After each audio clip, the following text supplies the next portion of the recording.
नमस्कार, मैं अनिका आर्यन। खेती किसानी के अहम मुद्दों पर विशेष चर्चा के इस खास कार्यक्रम में आपका स्वागत है। किसानों के सामने मौसम से लेकर टिड्डियों जैसी आफत से अपनी फसलों को बचाने की चुनौती है, लेकिन फसल बीमा कराने के जो आंकड़े आ रहे हैं वो इस योजना के भविष्य पर गंभीर सवाल खड़े कर रहे हैं। बीते साल खरीफ सीजन में जहां फसल बीमा के लिए 3 करोड़ 80 लाख से ज्यादा आवेदन आए थे, वहीं इस साल खरीफ सीजन के लिए अब तक लगभग 90 लाख आवेदन ही आए हैं। सवाल उठता है कि क्या फसल बीमा स्वैच्छिक होते ही किसान इससे अपना पीछा छुड़ाने लगे हैं? अगर किसानों को फसल बीमा से सुरक्षा और लाभ दोनों मिल रहा है, तो फसल बीमा कराने में इतनी सुस्ती क्यों है? ये आंकड़े इतने सुस्त क्यों हैं? मौसम में उतार चढ़ाव के चलते फसलों के लिए जोखिम बढ़ा है, फिर भी किसान फसल बीमा की जरूरत क्यों नहीं समझ रहे हैं? अगर जलवायु परिवर्तन की बात करें तो उसका एक सबसे बड़ा उदाहरण जो हमारा देश इस वक्त झेल रहा है वो है टिड्डियों की परेशानी। उसको लेकर क्या है, किसानों को किस तरह का सुरक्षा कवच मिल सकता है, ये तमाम सवाल हैं। और इसके अलावा जो अभी बोला कि क्या है किसानों की परेशानी की, वो बीमा क्लेम जो है उससे जुड़ी जो परेशानियां उससे इतने ज़्यादा निराश हो चुके हैं कि वो इसकी तरफ जाना नहीं चाहते और अब सरकार ने इसको स्वैच्छिक भी बना दिया है। तो आखिर वो कौन सी बात है कि लोग सुरक्षा की जगह असुरक्षा को चुनने के लिए मजबूर हो रहे हैं? इन्हीं सवालों पर केंद्रित है ये हमारी विशेष चर्चा। क्या हुआ फसल सुरक्षा कवच का वादा?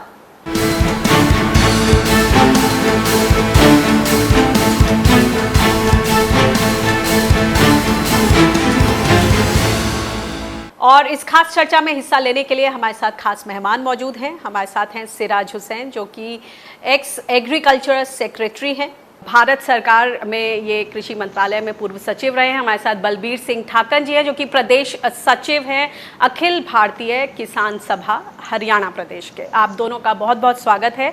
और इससे पहले कि हम इस चर्चा को शुरू करें, हमारे पास देश भर से किसानों ने अपनी अपनी दिक्कतें, अपनी अपनी परेशानियां साझा करी हैं।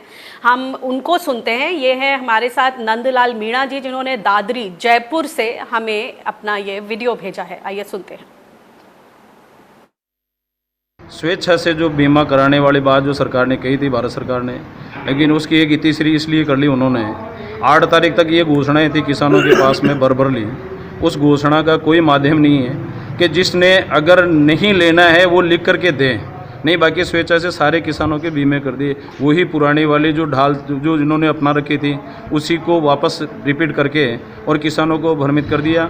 न किसानों को इसके बारे में पता है और न ही इसकी कोई जानकारी है।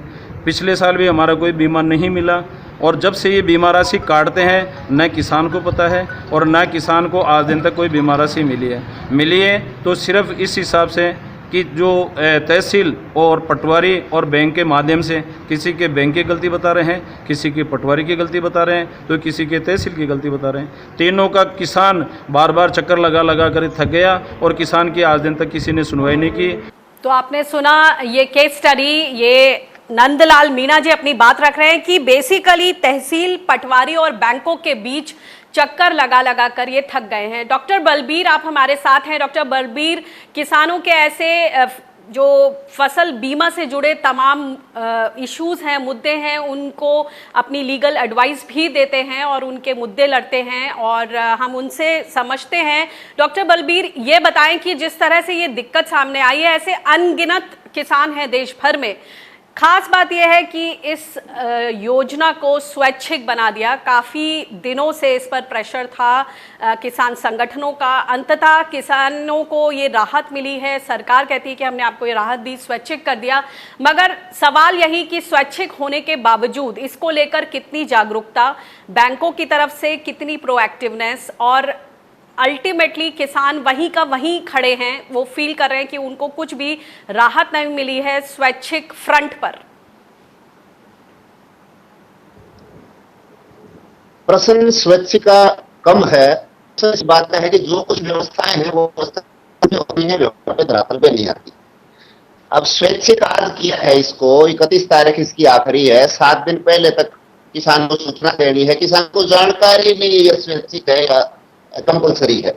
जो नोटिफिकेशन सरकार को 31 दिसंबर से पहले जारी कर देनी चाहिए थी, वो नोटिफिकेशन हरियाणा के मामले में कल आई है। अब कल नोटिफिकेशन है, आज बीमा कंपनियों के विज्ञापन आ रहे हैं, वो काफी भ्रमित किए हुए हैं। कोई पुराने 2% रेट को कोट कर रहा है, कोई आज 5% रेट को कोट कर रहा है कपास के मामले में। अब पिछली बार हरियाणा के संदर्भ में किसान को प्रति एकड़ जो 620 रुपए प्रीमियम देना पड़ता था, वो इस बार किसान का हिस्सा बढ़ाकर 1650 रुपए कर दिया, 2.5 गुना बढ़ा दिया उसको।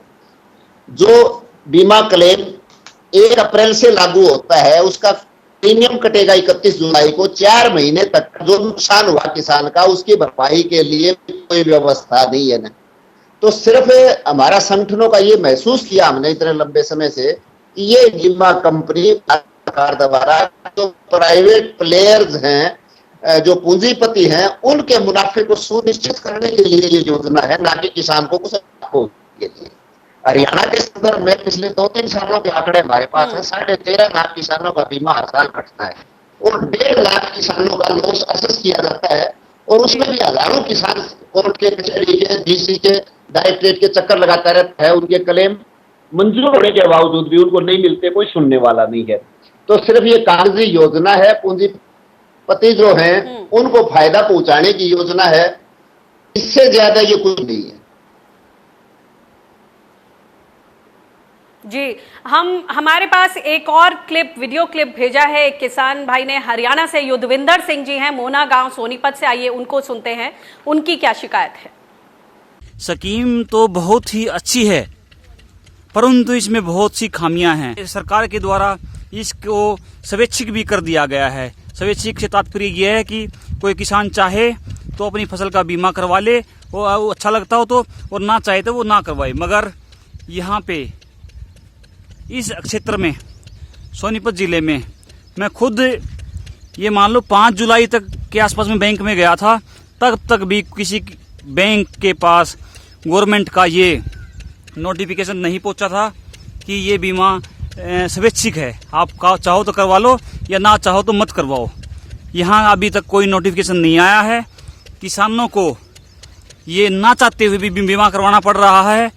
और इस पर और ज्यादा रिएक्शन लेते हैं। हमारे साथ सिराज हुसैन साहब जुड़े हुए हैं। सिराज जी, ये बताएं कि ये बुनियादी दिक्कत, इस बार एक बड़ा जो बदलाव आया था वो था कि इसे स्वैच्छिक कर दिया गया है।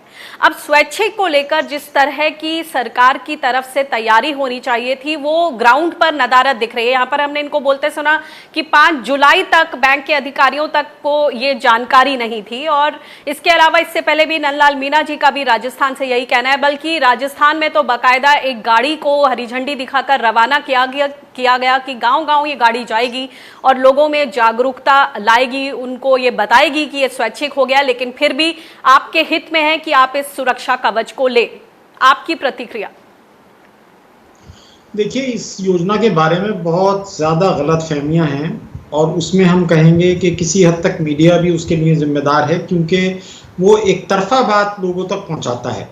देखिए, महाराष्ट्र में जहां सबसे ज़्यादा सूखा पड़ता रहा है पिछले सालों में, इस साल तो वहाँ बहुत अच्छी बारिश हुई है, वहाँ तकरीबन 65 से 70% किसान अपने आप जाके क्रॉप इंश्योरेंस कराते हैं। वहाँ पर कंपलसरी नहीं है बहुत सालों से। तो 65 से 70% किसान जो कॉमन सर्विस सेंटर्स हैं वहाँ जाकर बीमा कराते हैं। अब होता यह है कि इस स्कीम के तहत हमने कई बार ये बात लिखी है कि राज्य सरकारों को चाहिए कि वो मॉनसून की पहली फोरकास्ट आने से पहले अपने टेंडर्स फाइनल करें, जिससे कि अगले 2-3 महीने का वक्त रहे तैयारी के लिए इंश्योरेंस कंपनियों को भी और राज्य सरकारों को भी। लेकिन वैसा नहीं होता आमतौर पे, इस साल भी नहीं हुआ। दूसरी बात ये कह के मैं अपनी बात खत्म करूंगा कि कई राज्य सरकारें ऐसी हैं जो अब इस स्कीम में पार्टिसिपेट नहीं कर रही हैं। मिसाल के तौर पे इस साल आंध्र प्रदेश, तेलंगाना, झारखंड ने ये फैसला किया है हम नहीं जाएंगे इसमें। बिहार पहले ही निकल चुका है, पश्चिमी बंगाल पहले ही निकल चुका है। अगर किसी राज्य सरकार को ये लगता है कि ये स्कीम उनके किसानों के हित में नहीं है तो उनको इसमें पार्टिसिपेट नहीं करना चाहिए। जहां तक ये कहा गया कि ये जो निजी कंपनियों को फायदा उठाते हैं वगैरह वगैरह, जितना क्रॉप इंश्योरेंस इंडिया में हो रहा है उसका 60 से ज्यादा प्रतिशत तो एग्रीकल्चर इंश्योरेंस कॉर्पोरेशन के पास है, जो कि केंद्र सरकार की एक पब्लिक सेक्टर अंडरटेकिंग है। बिल्कुल, आपने जो ये पॉइंट्स रखे हैं इस पर अब मैं डॉक्टर बलबीर से रिएक्शन लेना चाहूंगी। बलबीर जी, जिस तरह से बोला कि एग्रीकल्चर इंश्योरेंस कंपनी सबसे ज्यादा शेयर ये सरकार की, केंद्र सरकार की सरकारी कंपनी है और इसके पास सबसे ज्यादा इंश्योरेंस के मामले हैं जिनको वो डील करती है, तो ये बोलना कि प्राइवेट कंपनियों को फायदा पहुंचाने के लिए इस योजना को शुरू किया, आप इसको कितना सही और कितना गलत मानते हैं? इस बार ये 5वां वर्ष है इस स्कीम को जारी हुए। हरियाणा में ये जो AIC कंपनी की बात कर रहे हैं, ये पिछली बार थी और इस बार आई है। वो भी एक क्लस्टर में है, 2 क्लस्टर में। पहले भी प्राइवेट कंपनियां थी, आज भी हरियाणा में 2 क्लस्टर में 21 जिलों में, 14 जिलों में प्राइवेट कंपनियां हैं, 7 जिलों में कंपनी आई है। और दूसरी सबसे बड़ी बात यह है कि क्लेम बहुत कम औसत उत्पादन रखा। मेरी कपास की फसल जो प्रति एकड़ 20 मन होती है, तो वो उत्पादन यहाँ पे पहले से 10 मन रखी हुई है। जितना नुकसान होना होता है उससे से इस्तेमाल कर दिया गया है। और उसके बावजूद भी जब उस औसत उत्पादन का जो पैमाना है, पहली बार तो एसेस नहीं किया जाता। एसेस करने के बाद भी बीमा कंपनियां सरकारी एजेंसी बात को भी सुनती और टेक्निकल क्वालिटी के नाम पे रिमोट सेंसिंग है। बहुत पहले के वक्त तक के भी क्लेम सेटल नहीं किए बीमा कंपनियां। है किसान पुरानी मुआवजा थी, वो बेहतर से उसको तुरंत मिल जाया करती थी, उसको कुछ देना पड़ता था, और नहीं मिलता था तो कम से कम सरकार का पैसा सरकार के खजाने में रहता था, वो प्राइवेट कंपनियों के हाथों लुटाना तो नहीं पड़ता था। ये हमारा कहना है जी। जहां तक दिक्कतों का सवाल है सिराज जी, इसमें तमाम तरह की दिक्कतें सामने, शिकायतें आती रही हैं। अगर कुछ 4-5 मैं लिस्ट करूं तो किसानों को समय पर क्लेम नहीं मिल पाता, ये तो जग जाहिर है। यानी कि 16, 17, 17, 18, 18, 19 तक के क्लेम आज तक नहीं मिल पाए हैं। इस पर तमाम तरह के रूल्स भी आए कि कंपनियों के ऊपर इंटरेस्ट लगेगा अगर उन्होंने 2 महीने के अंदर अंदर पेमेंट नहीं करी। मगर सबसे बड़ी दिक्कत यह है कि प्रीमियम से कम क्लेम का भुगतान और बीमा कंपनियों की मनमानी क्लेम तय करने में, किसानों की शिकायत सुनने के लिए कोई व्यवस्था नहीं, जो उनके ग्रीवांसेस हैं, ग्रीवांस एड्रेसल सिस्टम, ये सबसे बड़ी शिकायत। किसानों को ये नहीं पता कि जब हम बैंक में जाते हैं तो उन्हें ये नहीं पता होता कि उस एरिया में कौन सी बीमा कंपनी ने उनका बीमा किया है, कौन सी फसल का किया है, वो उस पर भी कई जगह कंफ्यूजन रहता है। तो इसको किस तरह से दूर किया जाए, तमाम बातें हो रही हैं बदलावों की और किसानों को सही मायनों में सुरक्षा कवच प्रदान करने की, मगर जो असल में जरूरी है, जो छोटी छोटी चीजें, वो कहीं ना कहीं गायब है। क्या कहेंगे आप? देखिए, इसमें ये बात सही है कि कई तरह की दिक्कतें कई सालों में आई हैं, और ये सिर्फ भारतवर्ष में नहीं बल्कि इवन अमेरिका में क्रॉप इंश्योरेंस को ऑपरेट करने में काफ़ी दिक्कतें आती रही हैं। लेकिन और भारत सरकार ने अभी कुछ चंद महीने पहले इनमें से दिक्कतों को दूर करने के लिए काफ़ी अपनी गाइडलाइंस को रिवाइज भी किया है, और मुझे लगता है कि इस स्कीम को काफ़ी बेहतर बनाने की भारत सरकार ने कोशिश की है। जहां तक ये सवाल है कि जितना प्रीमियम इकट्ठा किया जाता है उससे ज़्यादा क्लेम नहीं पे होता, तो मैं तो हरियाणा की मिसाल देता हूँ। 2017-18 में हरियाणा में जितना प्रीमियम इकट्ठा किया गया उसका करीब करीब 3 गुना क्लेम पे किया गया, जबकि हरियाणा आप देखिए पूरी तरह सिंचित राज्य है, तकरीबन पूरी तरह सिंचित राज्य है। उसके बावजूद 17-18 में भी और 18-19 में भी हरियाणा जैसे राज्य में जितना प्रीमियम कलेक्ट किया गया उससे ज्यादा क्लेम हुआ। अब महाराष्ट्र की मिसाल देखिए, महाराष्ट्र में पिछले साल खरीफ में सोयाबीन की फसल कटने के बाद बहुत बारिश हो गई, और वो फसल, कटी हुई फसल डैमेज हुई किसानों की, और वो खेतों में पड़ी रही। आप देखिए, आपको ये जान के खुशी होगी कि तकरीबन 5,500 करोड़ रुपए के क्लेम वहां पे किए गए। तो ऐसा नहीं है, ये हर राज्य की अलग स्थिति है। हम पूरे देश के पर्सपेक्टिव में नहीं देख सकते कि इतना प्रीमियम कलेक्ट हुआ, इतना क्लेम हुआ। हमें हर क्लस्टर के हिसाब से देखना पड़ेगा। अगर ये इतनी प्रॉफिटेबल फायदे की स्कीम होती तो आप देखिए कि कई प्राइवेट कंपनियां अब इस स्कीम से अपने को बाहर कर चुकी हैं। ICICI लॉम्बार्ड ने कहा ये प्रॉफिटेबल नहीं है, और इसी तरीके से टाटा एआईजी ने कहा कि हम इसमें नहीं पार्टिसिपेट करेंगे। चोलामंडलम ने कहा ये फायदे का सौदा नहीं है, हमारे लिए नुकसान का सौदा है। ये काफी डिफिकल्ट स्कीम है और इसको काफी अच्छा बनाने के लिए सरकार ने बहुत अच्छे प्रयास पीछे किए हैं। जी, हमारे साथ एक और मैं केस स्टडी सामने रखना चाहूंगी। हमारे साथ है संदेश शर्मा, जो कि विदिशा से, मध्य प्रदेश से अपनी बात सामने रखना चाह रहे हैं। इनको सुनते हैं। हमारे गांव के किसानों ने लगभग 90% किसानों ने खरीफ का बीमा सोयाबीन और उड़द का कराया था, जिसकी भुगतान की राशि आज तक उनके खातों में नहीं आई है। जबकि उसी कालक्रम अवधि के अनुसार उसी पीरियड में जिन लोगों ने बीमा कराया था उनका किसान क्रेडिट कार्ड जिला सहकारी बैंक में है, उनके बीमा के भुगतान की राशि कर दी गई है।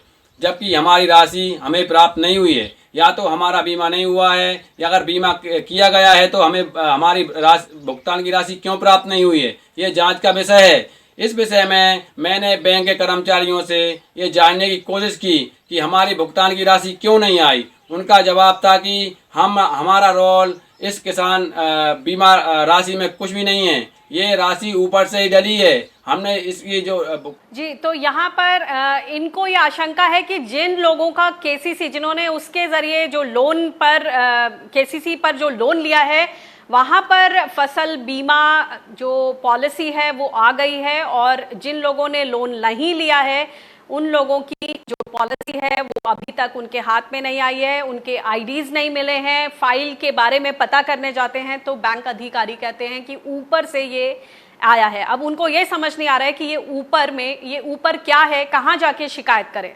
सिराज जी,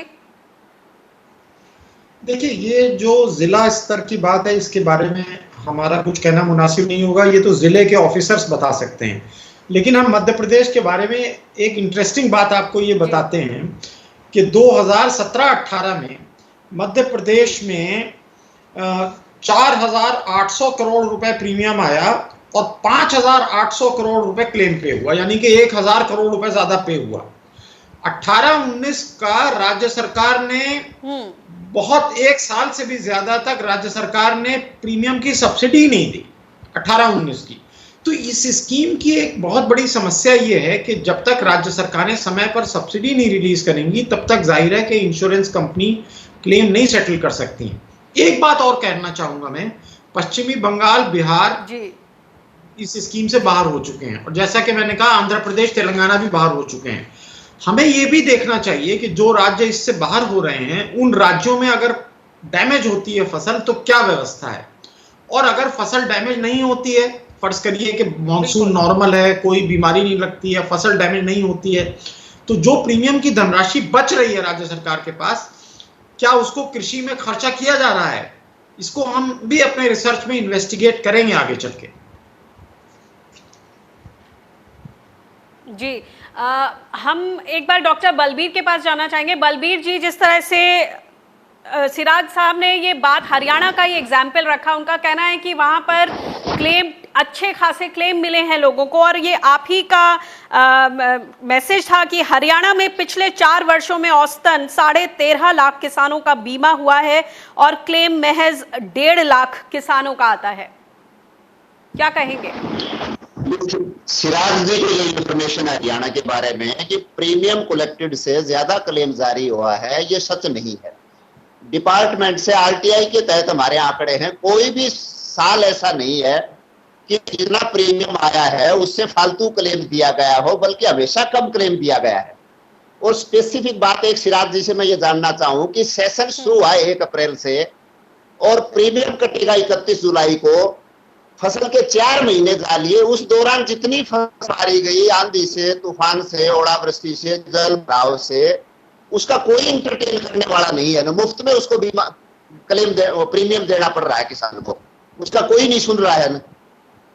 तो कृपया सिराज जी इस मामले में एक्सप्लेन करें कि ये 4 महीने में जो नुकसान हुआ है प्रीमियम अप्रैल से लिया जा रहा है, उसका क्या लॉजिक है?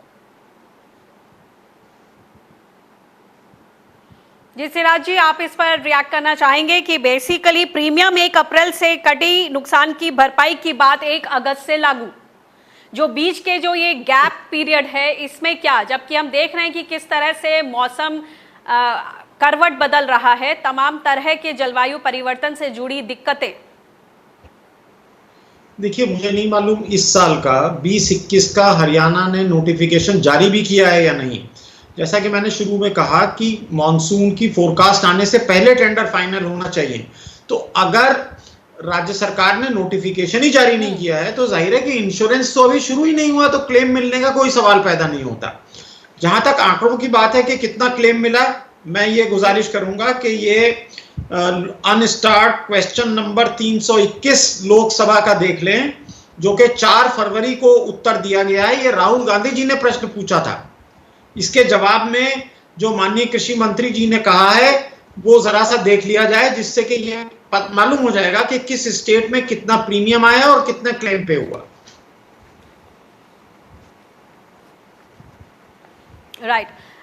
सर ये बताएं कि जो स्वैच्छिक को लेकर जो तमाम तरह के प्रश्न हैं लोगों में, ये बात तो अभी भी सुलझी नहीं है कि लोगों में जब जागरूकता नहीं है, उनको अपने राइट्स के बारे में पता नहीं है, ये पूरी जिम्मेदारी किसानों के कंधों पर डाल दी गई है कि आप ही जाकर फॉर्म भरें और बोलें कि मुझे ये नहीं चाहिए। लेकिन यह सवाल ये है कि लोगों को इसके बारे में जानकारी नहीं है। अगर रिमोटेस्ट कॉर्नर्स की बात करें तो इस फ्लैगशिप योजना को 2016 में शुरू किया, तो अभी भी कई लोग हमें इस तरह की वीडियोस भेजते हैं कि उन्हें इसके बारे में पता ही नहीं है। और अब जब ये स्वैच्छिक बन गई है, इसके बारे में भी ठीक से जागरूक नहीं हुए हैं किसान, बैंक्स अपनी जिम्मेदारी नहीं निभा पाए हैं अब तक। कई जगह जहां डिस्प्ले नोटिस बोर्ड पे लगना चाहिए था वहां पर नहीं लगा है। तो इस प्रॉब्लम को किस तरह से टैकल किया जाएगा, क्योंकि अल्टीमेटली तो फिर उसी पुराने ढर्रे पर प्रीमियम कट जाएगी। देखिए, ये मेरे लिए कहना मुश्किल है, क्योंकि जो डिफरेंट सर्वेज होते हैं वो तो यहाँ तक बताते हैं कि किसानों को एमएसपी के बारे में जानकारी नहीं है। लेकिन मैं समझता हूँ कि आजकल के ज़माने में जब सब लोगों के पास टेलीफोन है, एसएमएस के माध्यम से सब जगह सूचना यहाँ से वहाँ पहुँचती है, झूठी सूचनाएं व्हाट्सएप के माध्यम से पहुँचती है।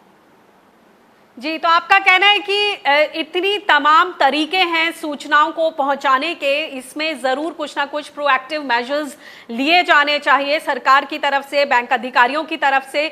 एक और हमारे साथ किसान नेता हैं रामपाल जाट राजस्थान से, उनसे सुनते हैं उनका क्या कहना है।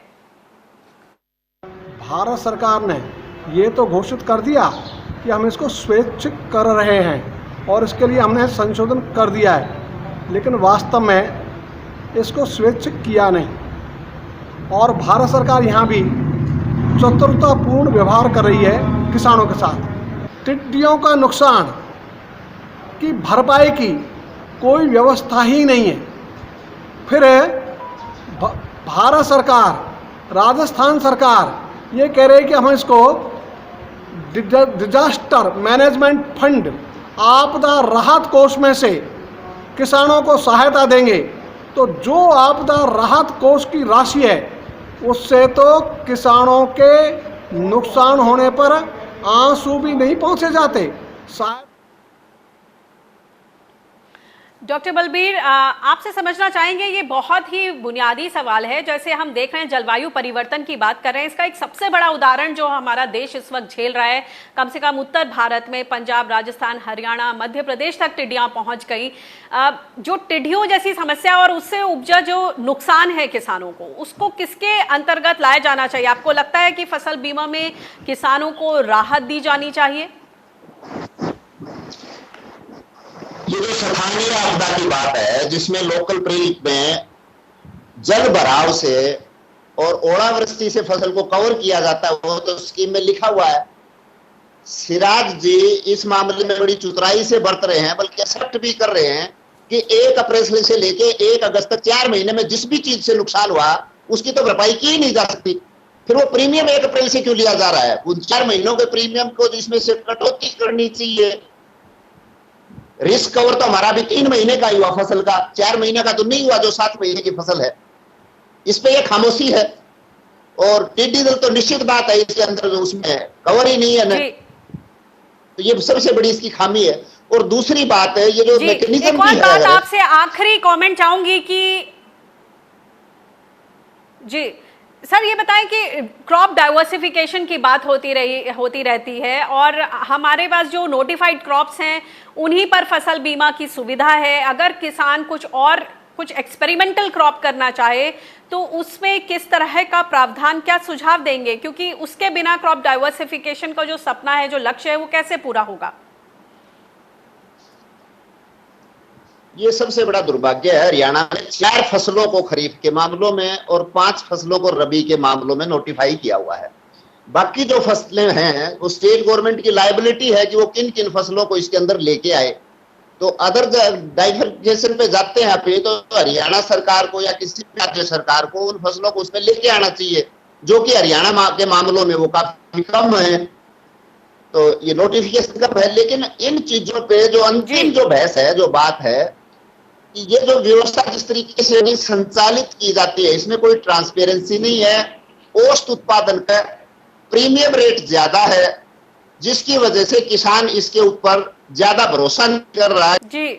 जी बहुत बहुत शुक्रिया दोनों मेहमानों का इस विशेष चर्चा में। तो फिलहाल जिस तरह के ये पॉइंट्स आए हैं, तो सरकार चाहे भरसक कोशिश कर रही हो तमाम बदलाव लाने के लिए कि किसानों के लिए लाभदायक सिद्ध हो, लेकिन कहीं ना कहीं जो ये प्रैक्टिकल प्रॉब्लम्स हैं जो हमने ग्राउंड से सामने रखी, इनको चुन चुनकर इनकी छटनी करनी पड़ेगी इन प्रॉब्लम्स की, और तब जाकर ये ज्यादा से ज्यादा व्यवहारिक बन पाएगी। फिलहाल विशेष चर्चा में इतना ही। देश दुनिया की ताजा तरीन खबरों के लिए आप बने रहिए स्वराज एक्सप्रेस के साथ। मुझे दीजिए इजाजत। नमस्कार।